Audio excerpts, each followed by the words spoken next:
Okay, welcome everybody. We're going to take a look at what we call the customer service session. We're going to do the first 12 to 15 minutes of it, and we're taking a look at premium customer service. And you know, there's a lot of talk about what customer service is. I've seen that thing that says attitude is everything when it comes to customer service. I disagree with that.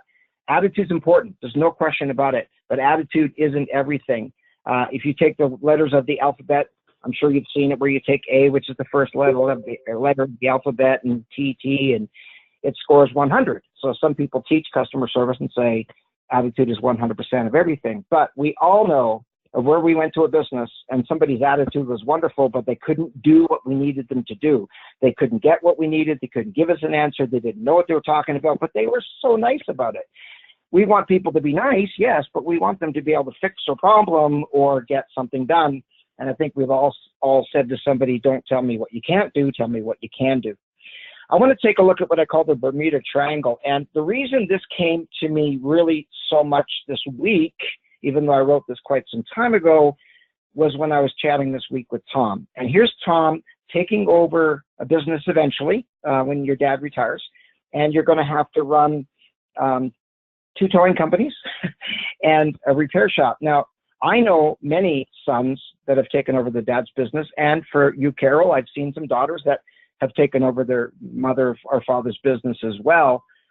And I'm feeling old because I've had lots of people say, my dad took your class, 20 years ago. Okay, so I'm feeling old, and one day it'll be my grandfather took your class, which I guess is fine. But when you take over a repair shop of that size, Tom, with that many bays and that many employees, 10 technicians, 8 technicians to manage every day, and then have all those towing companies or the tow trucks and 48 employees, and your dad and mom have created quite the empire. And Robert, I don't know how you do what you do.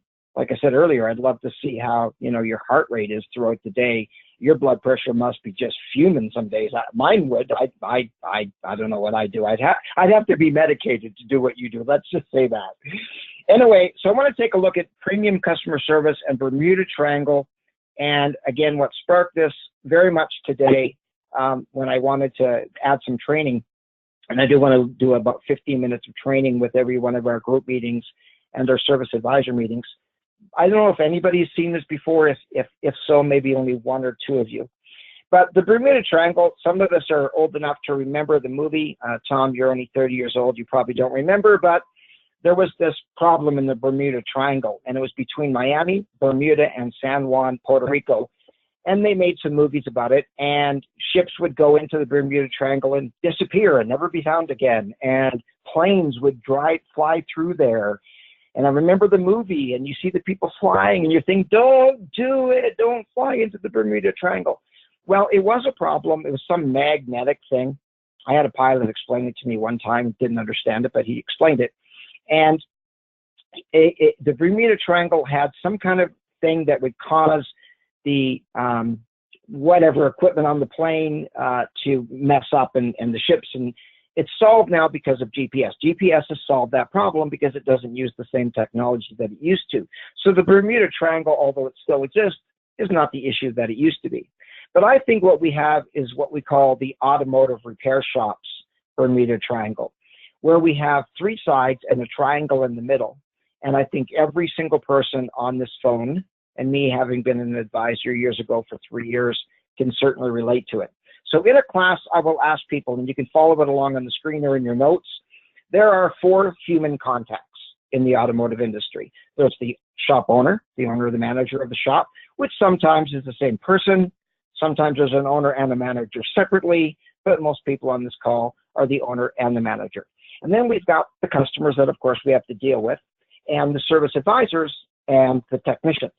Now, my son, Scott, who was a service advisor for years, it was neat to see him doing what I trained to do. He's very, very good at it. And he saw this and he said, Dad, why do you have technicians under human contacts? Because he worked with a few technicians that he kind of thought were kind of subhuman.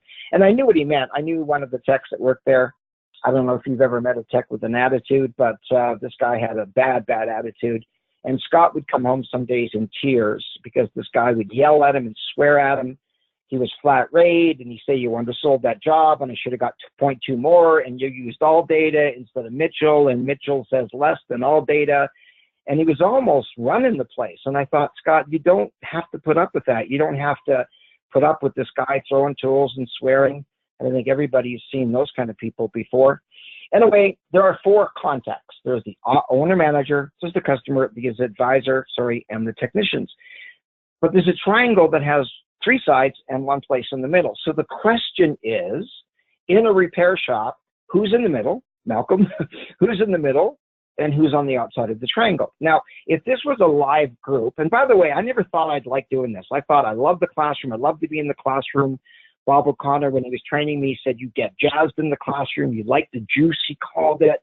And I do. If you see me train, I love what I do. But right now, sitting in my home doing this, where people don't have to travel and all those things. I remember, Robert, I was training one time in your area, and there was an accident in the tunnel, and everybody almost was over an hour late, and there's nothing you can do about that. It's an accident. Well, in the tow truck business, accidents are awesome. I've got a friend in the funeral business, and when there's an accident, he thinks, well, got to go pick up some work. So everybody has a different perspective. But anyway, it's nice to be able to do it that you don't have to head off to training or drive anywhere, the expense going along with that. And by the way, Tom, that's one thing that's nice about an online group is you don't have to be away from your shop 3 days every 3 months and the travel to get there and the airfare and all that. So the 4 human contacts in a live class, I would ask people who's in the middle. Now I can tell you what the number 1 answer is, but first of all, some people say the technician is. And I understand why they think that because they are the one that works in the car, but they hardly ever have to deal with the customer. Sometimes, Carol, you were saying about your employee, David, who's really good with the customers.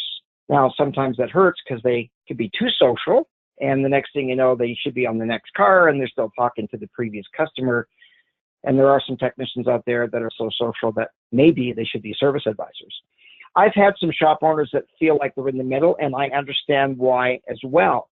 But if you are a shop owner, and you have an advisor and technicians and, of course, customers, I believe it's the service advisor that's in the middle of that.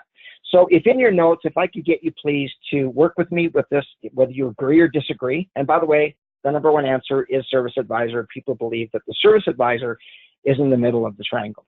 So the top left, if I could get you please to put in there the customers. And the customers are the ones that deal with the advisor initially. As the advisor, now if you're the owner, being the advisor and the tech, then you can relate to all of these. But it's typically the advisor who answers the phone when it comes in. Jeff, you have Lisa that does that, and then the call goes to whoever. But usually it's the advisor that's going to have either the first contact or the second contact with the customer. And the question is, how do you get them off the phone and into the shop, that is? So sometimes some people spend way too much time. They talk and talk and talk and talk.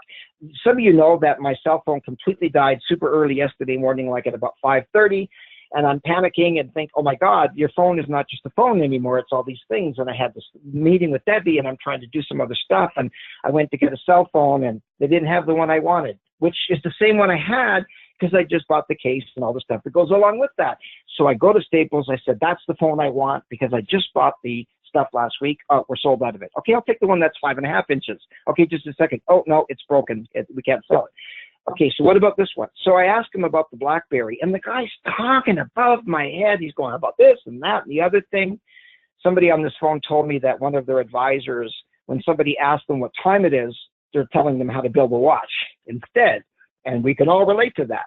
And I was feeling kind of stupid because I didn't know what he was talking about.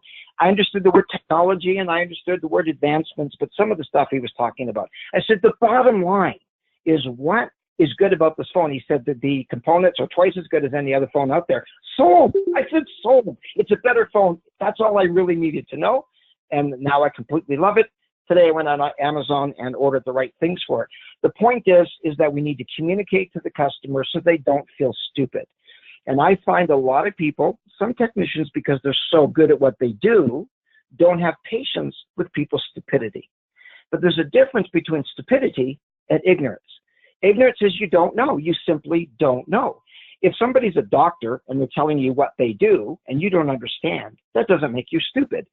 Tom, if you sent me out with a tow truck which I wouldn't probably know how to put into gear, and asked me to go tow a vehicle, I could not do that. There's no possible way, especially the heavy duty stuff that you guys do. I mean, the ego must be huge.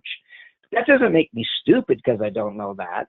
But some people know something so well, technicians sometimes, computer people, they speak a different language. You don't know what they're talking about. If you've never seen the Turbo Encabulator online, do a search of the Turbo Encabulator and watch this guy explain about the new product called the Turbo Encabulator, and uses all of this terminology. Tom, I don't know if you've ever seen it, you probably have, but he's just talking a bunch of gibberish, and you're watching it and think, I've got a clue what he's talking about. Of course, he's making it up. But we need to be able to make sure we communicate clearly to the customer and don't make them feel stupid. So we need to get the customer off the phone into the shop. And even simple things like, can you give me an estimate? They just want to know what it's going to cost, but we haven't even seen the vehicle. And we talked about it the last meeting when the brother-in-law inspected it, or was at another shop, and how much are you going to charge? We've never seen the vehicle. We don't know the condition of the vehicle. Sometimes people tell you a little bit of the story on the phone, and they tell you the whole story when they get there, because if they tell you just a little bit of the story, the price is probably going to be better. And then they get there and you realize the vehicle's been in an accident, you can't open the hood correctly, it's got all these issues, it's been abused, the brother-in-law took it apart, couldn't put it back together, all of that stuff. So we need to be able to communicate to the customer. If they want a price, we need to say, you know what, I'd love to give you a price, but it's an we need to have the opportunity to see the vehicle to provide you with an accurate estimate. I could guess. Some people want a baseball, or like what do you call that? A baseball guess? Are we talking big league or are we talking small league? We need to be able to have the person off the phone into the shop. And as a service advisor, that's a skill to get people off the phone into the shop. Now that they're in the shop, we need to communicate with them. We need to greet them. We need to do all the right things. And I think we should walk out to the vehicle, especially if it's a new customer, do the walk-around inspection, compliment the customer, get the mileage off the vehicle, look at the oil change sticker, look at the tire wear. I think it's important when it's a new customer that they don't come in at 8 o'clock in the morning and wait in the lineup.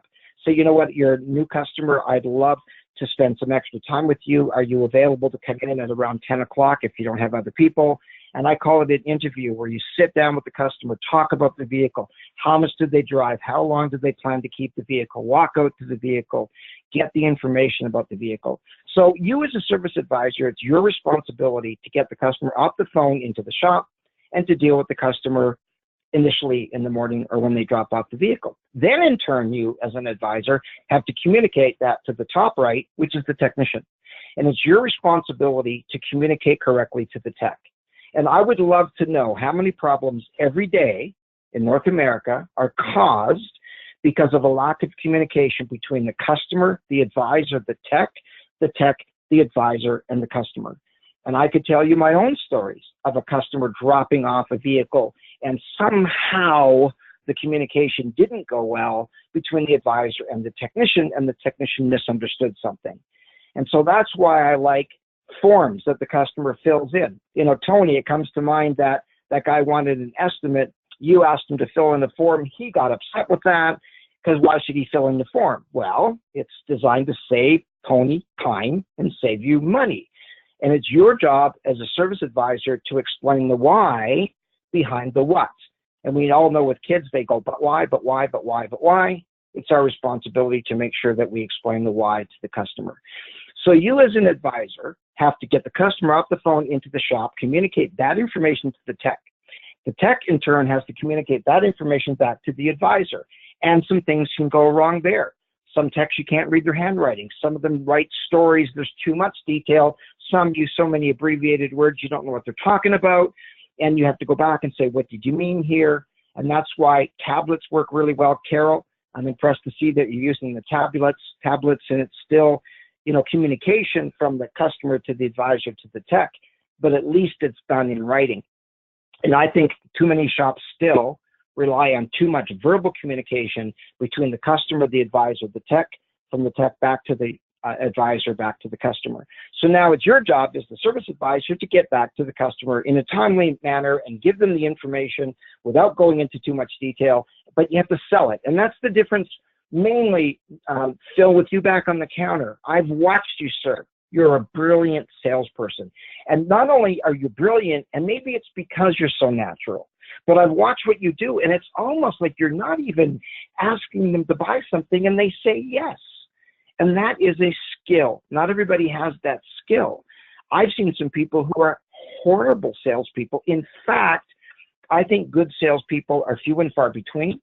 Years ago, I wrote a workshop called Beyond Order Taking because, in my opinion, a lot of what was happening on our counters was order taking. For example, parts companies do it too. I'm sure, Kevin, you can relate to this. I was in a shop, it seems to me it was in Raleigh, North Carolina, and in comes this CarQuest salesperson who says to the guy on the counter, "You don't need anything, do you?" Could you imagine a customer coming in, Phil? "You don't need anything, do you? There's a reason they're there. Oh, you don't need that, do you? You don't want to buy that." Even my dentist, I was talking about, the Invisalign thing. He said, "It's pretty expensive." I said, no. Don't tell somebody it's pretty expensive. Say it's a worthwhile service. It's great.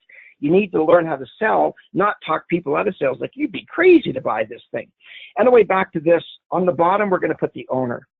So you as a service advisor are responsible for communicating with everybody. The tech doesn't, the owner doesn't usually. The service advisor has to make everybody happy. It's the advisor's job to make the customer happy, the tech's happy, the owner happy. Sometimes the customers are happy, but the techs aren't. Sometimes the techs aren't happy, but the customers are.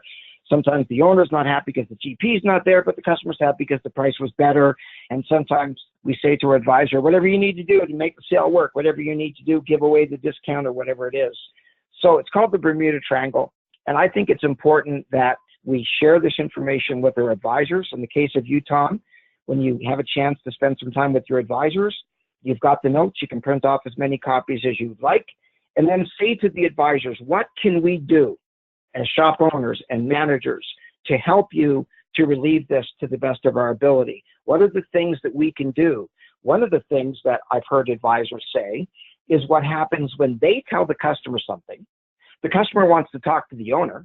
The owner, in turn, contradicts what the advisor says in front of the customer, so the service advisor looks stupid. And now, the next time the customer comes in, they don't want to talk to your advisor. They want to talk to somebody else because they're going to give me what I want. When I was writing service, almost everybody wanted Dave. Where's Dave? Dave's a friend of mine. Dave. And I came to the conclusion that the reason they wanted that is because they wanted to get a discount or get some kind of priority service. So one of the things that maybe you do is contradict the service advisor in front of the customer. The best approach, I think, is if that happens, when you walk out, the customer asks you a question and you turn and say, well, actually, Beth is my expert. She's the one that looks after scheduling. Beth is the one that looks after pricing. Beth is the one that does this. I'm saying Beth because one of you have a service advisor named Beth. Use their name. This is the person. So now we're educating the customer that don't bother asking for the owner because the owner's going to ask the question right in front of the advisor. You're allowing the advisor to do what you paid the advisor to do. So that's just one idea. And I think it's important to have a staff meeting where you say, what else can we do to help you do that? The last thing I want to cover is what I call the 2 E's. And I was reading a book some time ago, and it was done by Harvard University, and some great books they have where they summarize marketing or selling or whatever topic it might be that they're working on in the book. And I was reading one about selling. It's called the Harvard University Press View on Selling, something like that. And I was reading about how they were doing a study to find out why there was such a turnover with used and new car salespeople in dealerships. And I think everybody who's worked in a dealership can relate. If this was a live class, I'd ask people, have you worked in a dealership? Yes. How many new and used car salespeople have you seen come along? And they go, so many you couldn't even count. You wouldn't get a business card till you've been there at least 3 weeks. And, that's the guy that's been here for a month. Boy, he's long-term. And the turnover is extremely high. And just for the record, the turnover was extremely high with insurance people. And they wanted to find out why. Is it that hard to sell cars? Is it that hard to sell insurance that the turnover was hundreds of a percent in a year? Worse than the towing business by to the west. So they did a study, and they wanted to find out, what does it take? And they thought, well, it's introverts versus extroverts. Extroverts are going to be better salespeople than introverts. They were wrong. They thought, well, people with type A personalities, they're probably the best at selling. Or is it the social butterflies that warm up to people really quickly? Or is it the control freaks that have no problem saying, would you like to take this car away today? Or the relationship people that want to build the relationship and they want to be your friend and all that first. They came to the conclusion it didn't matter. You could be a great salesperson if you were an introvert, an extrovert, a social butterfly, or a relator. They came to the conclusion there's two things that make a great service advisor or salesperson. On the left is the word empathy. And if you could fill the word in there, empathy. Empathy is the part of you that feels for the customer. You feel sorry for the customer. The car is broken down. You know, they got this noise that they're frustrated with. The car's pulling to the right. It's starting to stall or whatever the problem is. And we think, wow, that's unfortunate to have that problem. I mean, I've got a squeak in the back of my car that I completely can't stand, and I'm going to get it fixed because I want it gone. Other people can live with that. Some people, their check engine light's been on for 2 years, and they just put a sticker over it. You know, in the Southern California or Southern U.S., I've heard a lot of people put a little sticker of Jesus on top of their check engine light so they can't see it anymore. They're going to be protected. Other people put tape on there. And there's other people that the light comes on and they pull over to the side of the road and phone the shop and say, is my car going to blow up? There's different people that handle it differently. Some people have a lot of anxiety about their cars. So if you have empathy, you're going to have empathy for the customer, which is not the same as sympathy. On the right-hand side of this is the word ego. And that's where they came up with the 2 E's. You need to have ego, but you also have to have empathy. If you have too much empathy, you're going to feel sorry for customers. Carol, you come to mind. You're so nice. So nice. The problem is when people say, can I pay you later? You're so nice. You say, okay, even though you need the money. Sometimes they're asking for a better deal, a discount. Phil, you've got a balance between the two. You love people. People love you. It's like honey and they love it. But you are not you're not a softie. I love your expression when people say, but can't I get tires someplace cheaper? And your response is, yeah, you can. I'd love to look at the look on their faces to say, what are you talking about? You could, but you'd have to go someplace else and you'd probably have to wait. I know people who go to Costco to get tires put on their car. If you want them on today, you better get there about 6 o'clock in the morning so you can get to the front of the line. And when you go back for your free tire rotation, you better get there super early. They say you don't need an appointment. What they mean is you can't get an appointment if you try. It's not possible. If you want to get to there super early in the morning to get tires cheaper, then you're wasting your time to be able to do that. And maybe the warranty's not going to be the same or whatever it is. We need to educate them what they're giving up to try to save money. And sometimes it's just they're trying to get cheaper tires or cheaper brakes or whatever. So according to Harvard, what you need to be a great salesperson is in the balance, a balance in between the two, empathy versus ego. And here's what I wrote here about the automotive industry. If you're too far to the left, you've got too much empathy, your shop will probably not be profitable. If you're too much to the right and you've got too much ego, you're probably going to run out of customers because all it is, it's about the money, the money, the money. And we've all experienced going to a business where they don't care about anything because they have your money. Quick example. I go into a place called Edo of Japan, which I'll never go back again. I bought some food. It was really salty. And I brought it back to the counter. I was very polite. I waited for the people in front of me to get there. I didn't want them to hear. And I just said, hi, this is really salty. He said, well, you shouldn't put salt on it. I said, I didn't put salt on it. He said, well, I didn't put salt on it. I said, I don't know who put the salt on, but it's really salty. I said, I'm heading off to my son's football game, so I'm going to get it to go now, but I'll get, whatever dish. He said, well, you're going to pay for it. I said, excuse me? He said, I don't think it's too salty, so I'm not giving you back your money. I said, you know what? My $8 is in your till, but I'm never coming back here again. And you're the kind of person who is all about ego and you have no empathy. I started training him.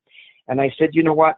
It's not about today's sale, sir. It's about the next sale. You're not selling today's service. You're selling the next one. When you're taking care of a customer today and you treat them right, that's what you want, is that money next time. But some people, all they're concerned about is your money's in my till and I forgot about you. Just go away. And sadly, those people don't realize that they're wasting their energy and losing customers like crazy. Popularity can become more important than profitability. And it's not just about us winning, it's about getting the sale as well. So what I did here is I automotivatized it. The 2 E's of truly effective selling. Empathy and ego. To me, empathy in the automotive industry is the focus on the customer. Ego is the focus on the business. You need to pay attention to both. If your receivables are extremely high, and it's not just one shop, and I don't mean from fleet work like West Service Center, I'm talking about from Joe Blow customer who owes you money from a repair that was done a while ago. You probably have too much empathy and not enough ego. There needs to be some ego, because if there isn't, where's the money to pay the bills? How do you pay your vendors? How do you pay your employees? How do you pay your rent? How do you pay for those things? Empathy is value for the customer. I want the customer to get a good deal. I don't want them to think they paid too much. But ego is I need profit for the business, so I'll stay in business. You've been in business for 30 years. You're doing some stuff right. You've been profitable. Empathy is you want to price parts to please the customer. I do anything you need to do to get that sale. But at the same time, we need to use a parts matrix to make sure that we maintain the gross profit so we can pay for those parts. Empathy is you want to please the customer. Ego is you want to please the owners, managers, and shareholders. Empathy is you want the customer to like you. You want them to walk away with a good feeling they like you. They really like me.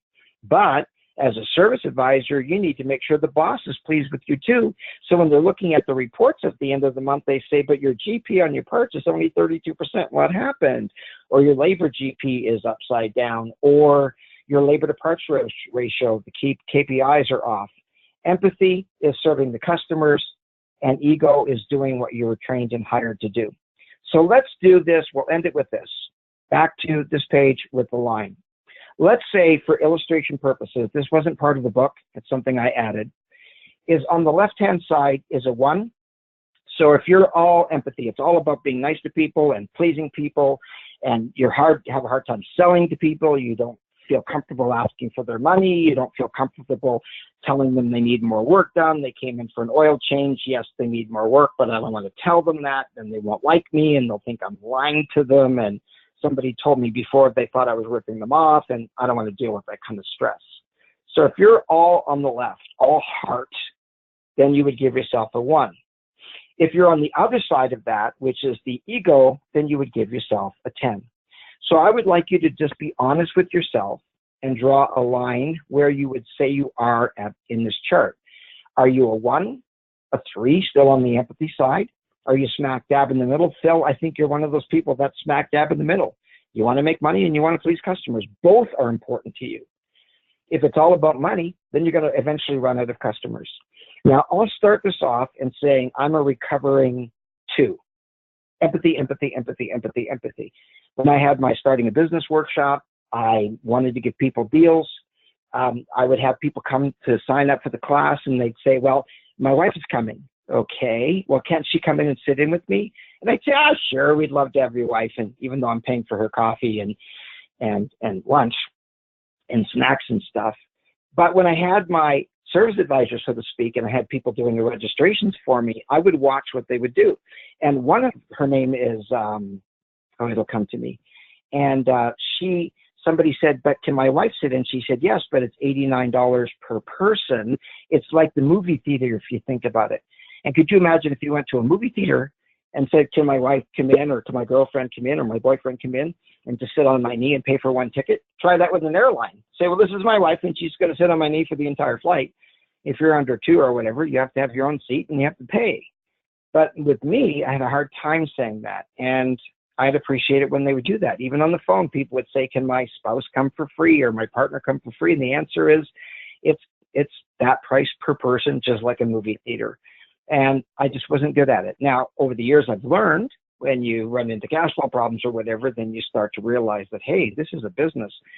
You know, I remember very well, Robert, and you may have been in the class, and I said, there's 3 ways to run a repair shop. You can run it as a hobby. You're having fun, not making money, but you're having fun. It's a hobby, like retro rockets, fixing cars. It's fun. Or you can run it as a charity, and you're giving away the farm, and people owe you money, and you feel sorry for people, and they leave not paying you, and you're stressed out because you can't pay your bills because you let that person off, and now they won't pay you. Tony, you've experienced that. You gave a guy a car, and look what he did to you this week. I mean, it's not fair. Life isn't fair. Whoever said that was trying to sell something, obviously. or you can run it as a business. And I remember very well saying you can run it as a hobby, a charity, or a business. And Charles Marks was in the room, and he said, here's the problem. I'm running a business, and my partner, Jimmy, was running it as a charity. And Jimmy responded and said, no, I'm running it as a hobby because I'm actually enjoying what I'm doing. Anyway, with that, we're going to end, but I just want you to be honest with yourself. Where are you at here? Are you a 5? Are you a 10? Are you a 2? The ultimate goal is to be smack dab in the middle, to have empathy, but also ego, to not discount because somebody wanted you to, even though that you know you can't. And so just so you know, I'm going to cover this information with the advisors as well, the Bermuda Triangle. And I want to encourage you to do something with the material, have a meeting with your advisors and say, you know what, we went through this training. Here's what we're looking at, the Bermuda Triangle. Oftentimes you're in the middle of that. It's a very stressful place to be. And what can we do to help you with that? So with that, we're done. I wanted to keep to 90 minutes or 190 minutes, I should say, or 90 minutes, sorry. Anyway, with that, we're done. Thank you very much. This has been recorded, the training portion of this. With that, again, Robert, thank you. Debbie, thank you. Tom, thank you. Tom, thank you for joining us tonight, being my guest. I really appreciate it. I am going to send you all the training link that goes along with this. And again, I'm going to try to keep these to 15 minutes, which for those of you that have seen me train for 2, 3, and 4, 5 days in a row, you don't even know if it's possible to do it in 15 minutes. And I don't think I can, but I'm going to try. Anyway, I'm going to try. Anyway, thank you everybody for joining us. I appreciate it. The next meeting, just to let you know, is going to be on the Wednesday. I'm just going to pull up the calendar, and it is going to be difficult for some of you that are in the tire business, but it's going to be Wednesday, November the 22nd. And so it's going to be at 7 o'clock in the evening. I did look at maybe doing it at 8, but because so many people are on the East Coast, I thought it would be nicer to start at 7. I value your feedback on that. Anyway, by the way, I'd like you to send me an email and give me a sense of where you feel you fit on that empathy thing. So our next meeting, Wednesday, November 22nd.